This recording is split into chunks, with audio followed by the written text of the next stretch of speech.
you start thinking about how these students are transitioning out of college, that opens another can of worms. Like, what are their jobs going to look like? For West Virginia first generation low income students specifically, like we've been talking about this entire episode, there's no industry.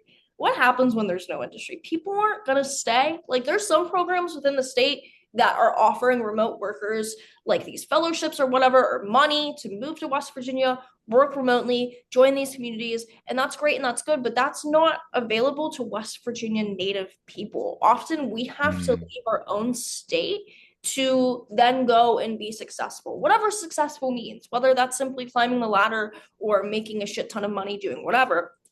That definition is going to look different for every West Virginian first generation low income college student. So we're leaving the state as we graduate. We don't get to stay. That's unfortunate.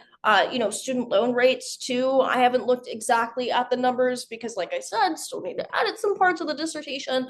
But I would assume that our first gen students probably default at a higher rate on student loans than maybe other mm, gen students in the country, because you're taking out more loans because your family simply doesn't have it. Being low income can oftentimes look a lot poorer than it does in like a city like New York City or in Seattle, right?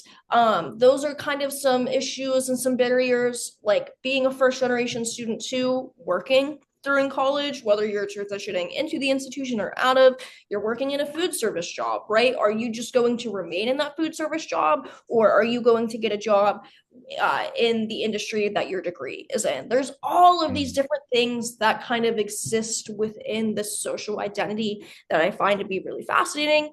Obviously, anecdotal too, because it is my lived experience, but I am so interested to hear what my participants have to tell me about their experiences transitioning into and out of higher education institutions in the state.